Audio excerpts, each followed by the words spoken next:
Función de la circulación.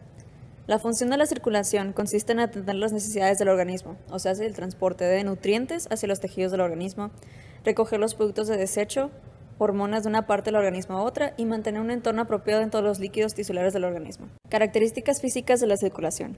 La circulación está dividida en dos, circulación sistémica y pulmonar. La circulación sistémica, mayor o periférica, aporta el flujo sanguíneo a todos los tejidos del organismo, excepto los pulmones. La circulación pulmonar o menor transporta la sangre desoxigenada desde el corazón hasta los pulmones. Componentes funcionales de la circulación incluyen a las arterias que transportan sangre con presión y velocidad alta hacia los tejidos cuyas paredes vasculares son fuertes. Las arteriolas, que son las ramas más pequeñas del sistema arterial, controlan conductos a través de los cuales se libera la sangre a los capilares. Los capilares es donde sucede el intercambio de líquidos, nutrientes y desechos. Tiene paredes finas con muchos poros, capilares diminutos, los cuales son permeables al agua y a otras moléculas pequeñas. Las vénulas recogen la sangre de los capilares y gradualmente forman venas de tamaño progresivamente mayor.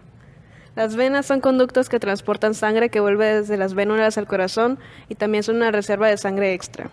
Los principios básicos de la función circulatoria son: el flujo sanguíneo en la mayoría de los tejidos está controlado según la necesidad tisular. El gasto cardíaco es la suma de todos los flujos locales de los tejidos. La regulación de la presión arterial es generalmente independiente del control del flujo sanguíneo local o del control del gasto cardíaco. Presión sanguínea.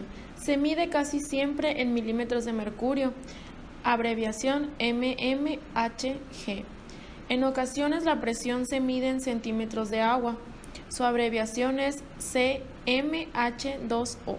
La resistencia es el impedimento al flujo sanguíneo en un vaso. Debe calcularse a partir de las determinancias de presión entre dos puntos del vaso. La conductancia es la medición del flujo sanguíneo a través de un vaso para dar una diferencia de presión dada. Distensibilidad vascular. Todos los vasos sanguíneos son distensibles.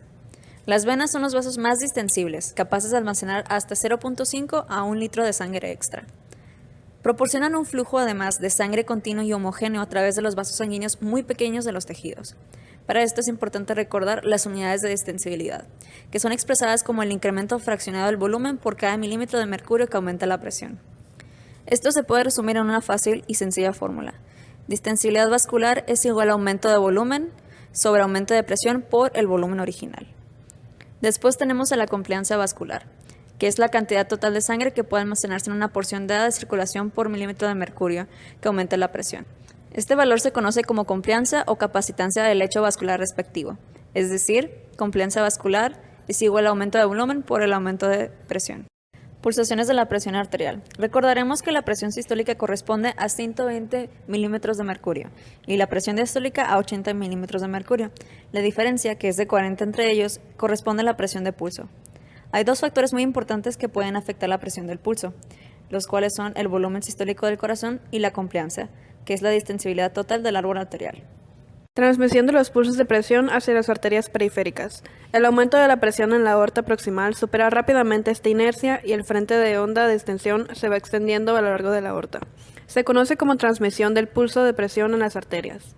La velocidad de transmisión del pulso en la aorta normal es de 3 a 5 metros por segundo, 7 a 10 metros por segundo en las ramas arteriales grandes y de 15 a 35 metros por segundo en las arterias pequeñas. Las venas y sus funciones. Las venas proporcionan vías de paso para el flujo de sangre hacia el corazón, pero también son capaces de disminuir y aumentar su tamaño.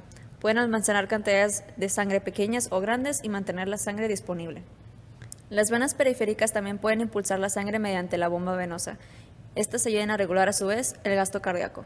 Presión venosa central. La presión en la aurícula derecha está regulada por el equilibrio entre la capacidad del corazón de bombear la sangre hacia el exterior de la aurícula y el ventrículo derecho hacia los pulmones, y la tendencia de la sangre a fluir desde las venas periféricas hacia la aurícula derecha. La presión normal en la aurícula derecha es de 0 milímetros de mercurio. Resistencia venosa y presión venosa periférica. Las venas grandes ejercen poca resistencia al flujo sanguíneo. Cuando están distendidas, resistencia es casi cero. Venas grandes que entran en el tórax están comprimidas en muchos puntos por los tejidos circundantes. Presión de las venas pequeñas más periféricas en una persona que está en posición de cúbito es entre 4 y 6 milímetros de mercurio, mayor que la presión en la aurícula derecha.